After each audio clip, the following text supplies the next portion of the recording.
It's not easy with a thumb pick. Got some work to do.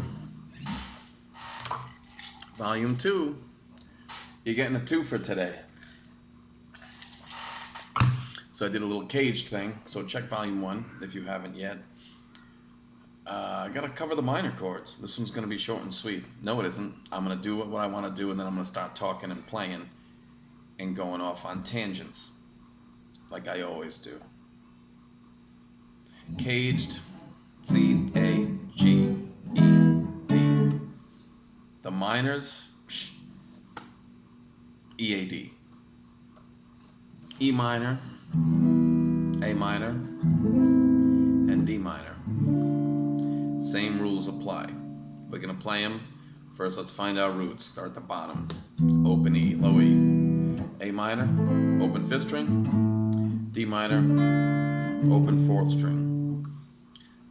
Next step, play them without the index finger so we can get ready to move them. E, A, D minor. Yeah! That's harder than it looks. So E minor, A minor, D minor. Now we're going to move them. Let's move that E. F, F sharp, G, A flat, A, B flat, B, C, D flat, D, E flat, E. Let's move that A minor, B flat minor, B, C, D flat, D, E flat, blah, blah, blah, blah, blah, blah. And now let's move that D. Yeah, it's important to know your notes, but we just want to be able to move them. G, A flat, A, B flat, B, blah, blah, blah, D. Same deal we did before. Now we're going to make them, let's say, all E's. So we're going to take this one. It's already E. Now we got to take that A shape. Roots on the 5th string. We got to find an E, 7th fret. All right. And then, well, really I should have gone E, D, A because they'll be closer. Anyway, let's just do E. Next one, we got that D minor. This was close. D's right before E. We got to find that root note on the D string, which is the 2nd fret.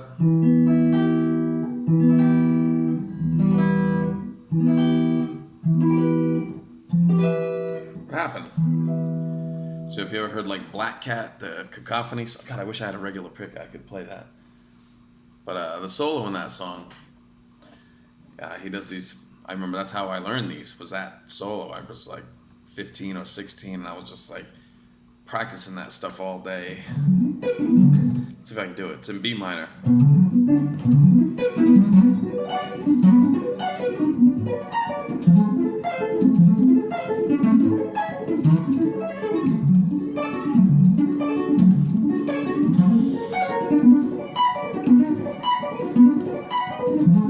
Whoa.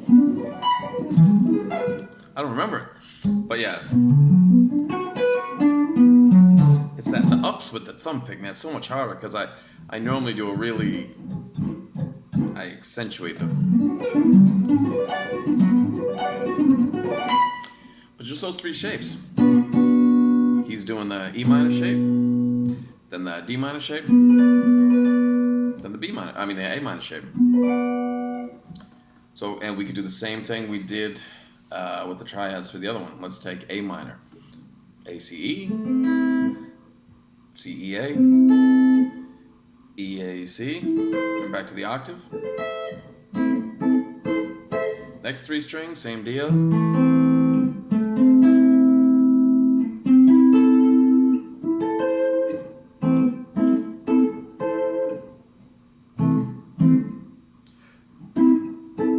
I gotta be careful with the jazz stuff. I always want to do the minor, the 7th. I gotta leave that out.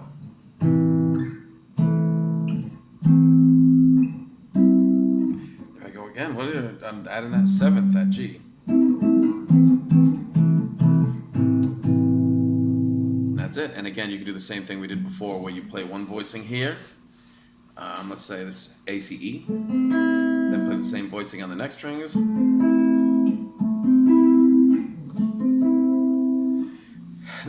Let me show you that real quick, because that's kind of a fun exercise to do anyway. You take you could take, the concept is this: you have an E here, right? So if you play 2 notes,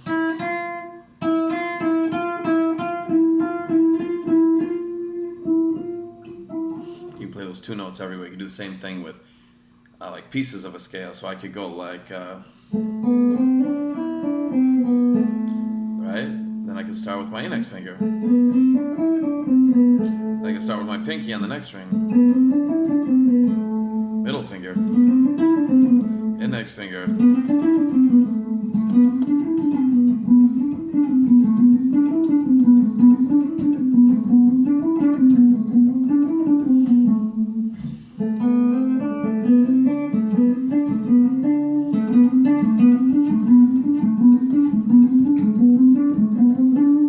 It's trippy if you're seeing someone doing it. If you're not, when you're doing it, it's just.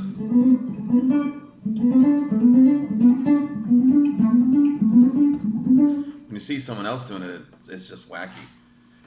Because again, you've got the same note. And you can play that note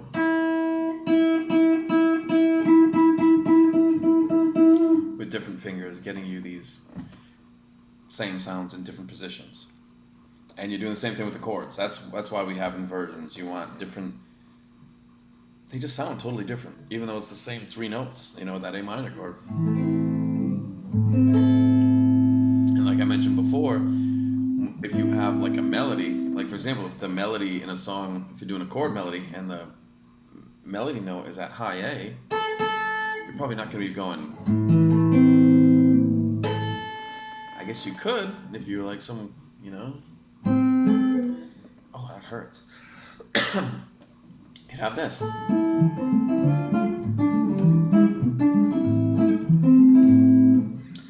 with the jazz stuff, you're still doing a lot of triads. And when I solo, I think of a lot of triads. But you're doing a lot more 7th chords. They work the exact same way. So don't dismiss the triads like it's some kind of easy thing. Man, I wish I had a regular pick here. My picking is, I'm trying to get back into the thumb pick. I'm going to do a thumb, man, I got so many videos to do, so many ideas. Thumb pick is the way to go. The problem is when I always kept losing them or breaking them, and then I go back to a regular pick and I'd feel so much better because I did that for like 8 million years.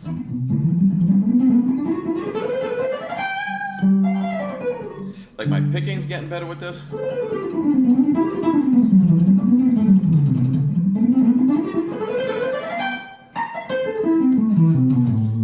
But like this overall finesse. Like see, I missed that whole thing.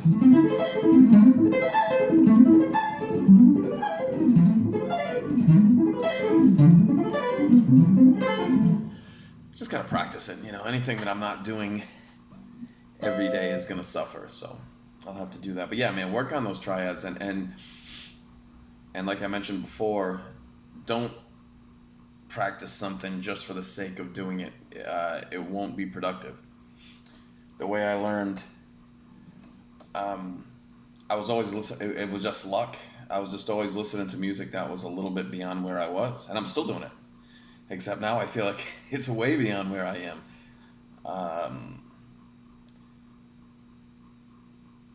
You know, I just remember specifically listening to mostly Kiss, and like Speeding Back to My Baby was one of the first songs I learned. I had to do everything, but there was no tab in 1987, 1988. Oh, I mean, it existed, but like you couldn't go online and get that stuff. I didn't know what the hell the internet was till I was like, I don't know, 18. So I had to do it by ear. And I was using cassette tapes, and like half of them were, you know, like Kiss, I think was tuning down a half step. I didn't know that. So I got into all sorts of weird situations trying to figure songs out. And at some point, my tape deck was messed up, and it was playing everything fast. So everything was up like a half step. So I remember when I was like, I took guitar lessons for a few years when I was a kid, like when I was 11, 12, maybe a couple of years. And I remember I was always a half step high. And my teacher was always like, man, what's going on? And that was why. My tape deck was broken. But yeah, find a place for these. Find a place to use them in music. And it might be like those arpeggio things I was doing.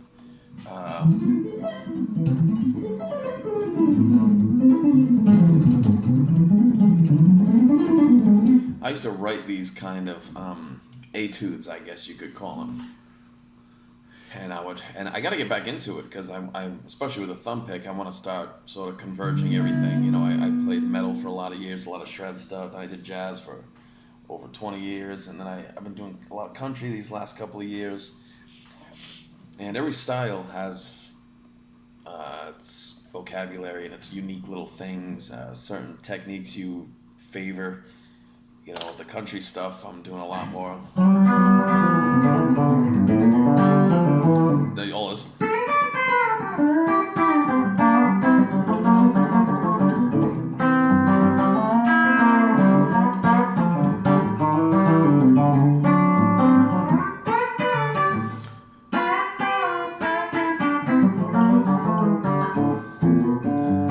It's totally forced, but all that double stop stuff and like it's. I just started getting more into the open string stuff.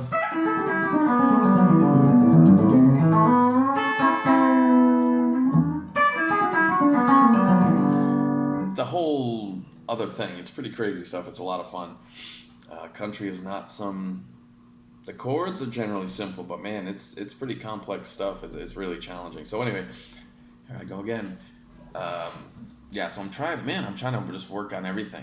I mean, even tapping. I suck at it. But that's how I work on it. Triads. I'll take a triad, do it in octaves.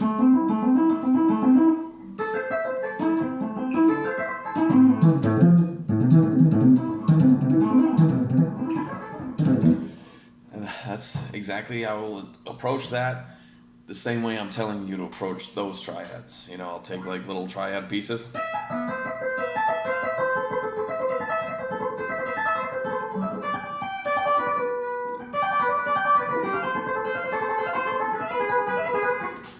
And I'll take baby steps.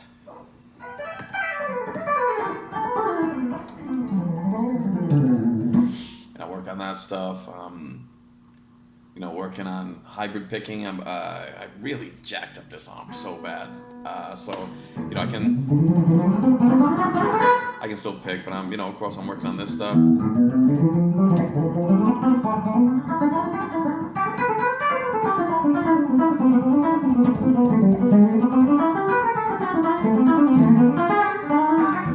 And I see a lot of potential with jazz doing that type of stuff.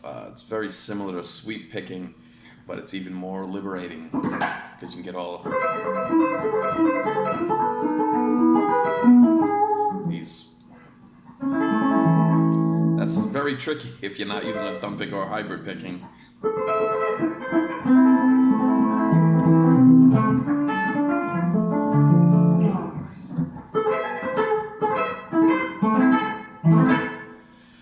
Triads are a lot of fun, and then you can start just doing more. But you can take progressions. Basically, what I would recommend is take like a simple progression. It could be the old 1-5-6-4, you know, this type of thing.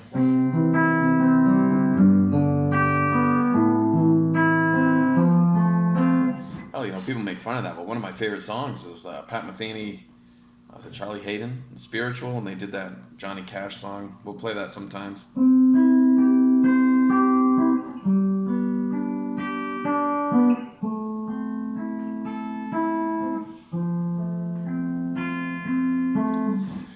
It's a beautiful progression. That's why every pop song is that. But you could take that, just triads, different triads. You could go like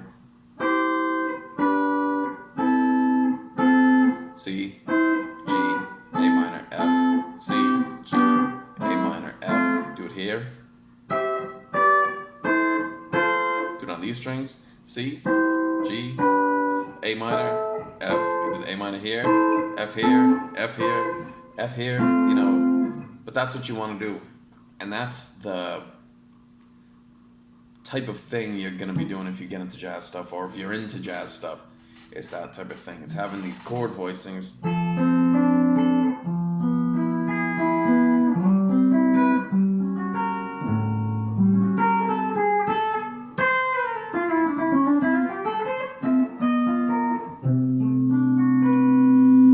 can be really close.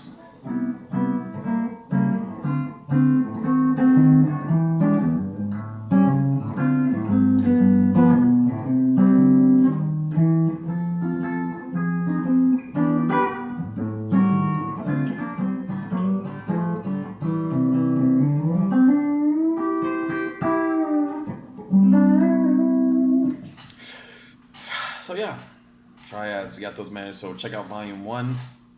Those are going to be your majors, your basic majors. That's your minors. And those are 3 notes, of course. You can do 4 notes. That's going to be a different thing. And then you got the whole chord. And, those things I was doing earlier were just, and I'll have to do other segments on that type of stuff, like sweep picking stuff and different ways of...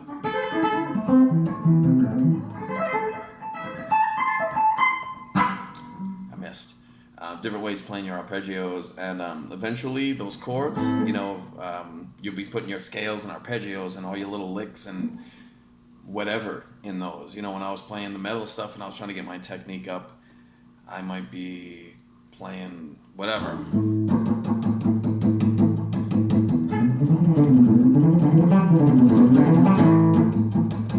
And I would just kind of... But I would be thinking this A minor and this scale.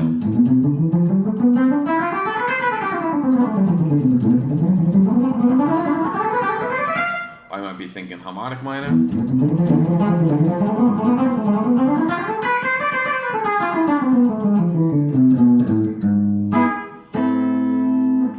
But just remember the chords. I see this chord. If I'm playing something else, a blues,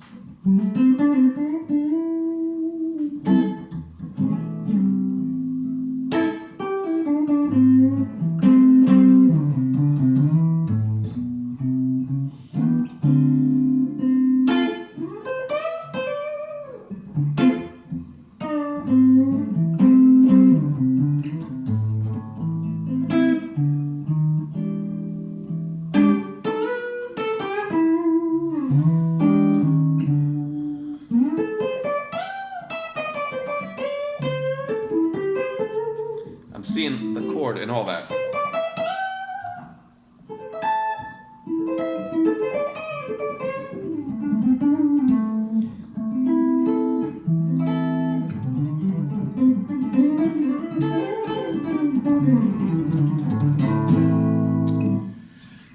So that'll help.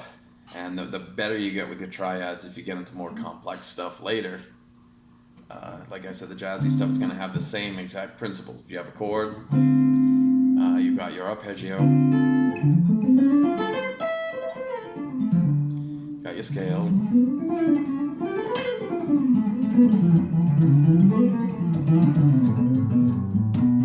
you got different types of lines.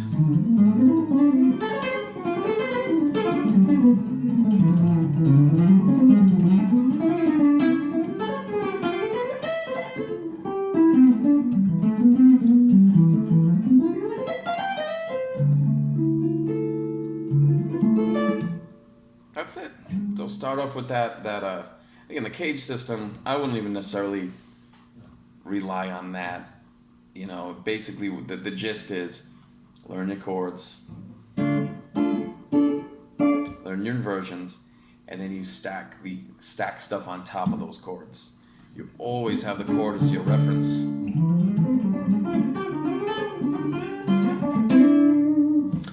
So that's it. 2 rounds.